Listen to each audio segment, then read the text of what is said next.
Welcome to Burning Bright, a weekly podcast presenting poetry and prose from Passenger. In his book Ulysses, James Joyce wrote a detailed account of one day in the life of protagonist Leopold Bloom. The book was set in Dublin on June 16th. I couldn't find any Passenger pieces about James Joyce or Ulysses, but I did find one by another Irish writer that lives in Dublin. Monica De Bhailís dedicated this poem to H.K., her archaeologist friend, who, quote, inspired me with her respect for the everyday lives and rituals of our ordinary ancestors and her commitment as an archaeologist to preserving and documenting the evidence of those lives for the benefit of future generations' understanding. Here's Monica's poem, The Archaeologist Who Would Bequeath Her Body to Medical Science. So, my friend, you would deny the earth your bones, after all you've been through together, the years you spent kneeling in the mud, cajoling it to yield any old flint or sherds, coins or combs, clay pipes, gently waking the dead like a child creeping to her parents' room for hearing, "No, it's just a dream." There is to be no burial chamber befitting you, no ancient ritual to explain your death, your life of entering the cairn backwards, knocking on doors of wattle and daub, sifting for hard evidence, finally drawing the truth you found, your curious maps to guide the children home from what they will endure. My memory finds us on our first night, bewildered in the boarding school dorm, loading our lockers with rations and treasures from home. Our little burial.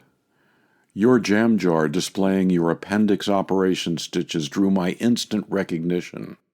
You understood the artifact is inseparable from the meaning of the act. The making, using, exchanging, the offering, the gifting. That energy is never spent while you hold some relic in your hand. Now I wonder what the surgeon's trowel will find, what it might look like, preserved there in a specimen jar in the museum, inscribed, "Sacrifice, found in a woman, 21st century, rare." Monica De Bhailís' poem, The Archaeologist Who Would Bequeath Her Body to Medical Science, from Passenger's 2020 Poetry Contest issue. I also couldn't find any other Passenger pieces about Ireland, but I did find this one by Judy Ireland. She said that her poem is about intention and a form of stoicism or way of living that is tied, at least metaphorically, to the beautiful land that experiences the harshest of seasons. Here's her poem, This Farm. There are no proud ponies on this wounded farm, no exultant yellow corn stalks with their green and furious banners, no cherry-red tractors with enormous wheels, dragging wagons sagged with hay and bales too big to be lifted by one man. This place is barren, lost in cold blue winter, having lived through the brown of autumn, only to find more brown, more wind, less light.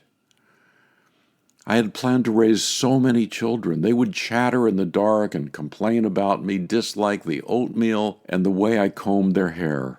I had planned to have the weight of all their little bodies hanging off me, weighing me down as ballast.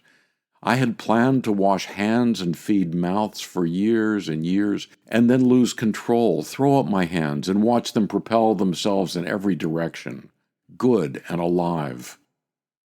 Plans come easy, and life is full of this and that. There are snow devils in the bare backyard. Storms propel ice in every direction, draw ferns on the glass in the back door.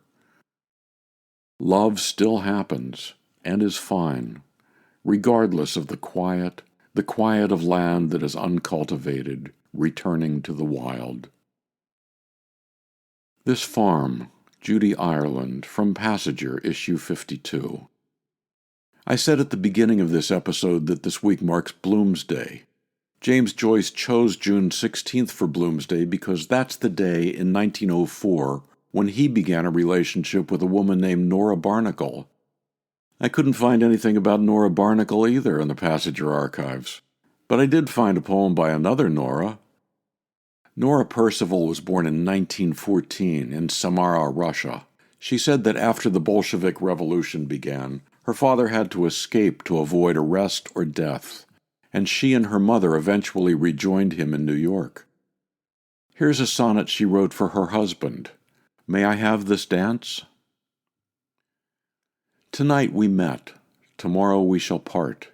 This faint black night shadowed with stars is all that we shall know together.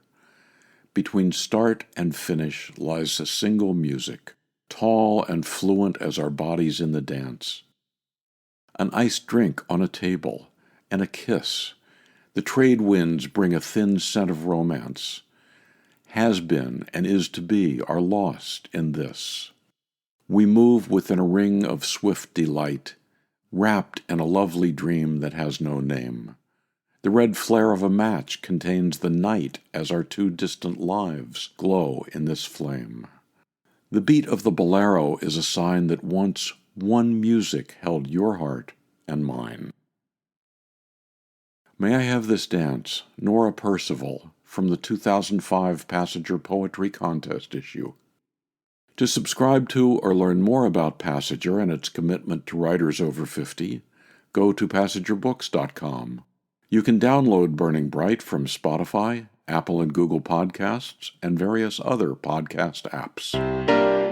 For Kendra, Mary, Christine, Roseanne, and the rest of the Passenger staff, I'm John Shore.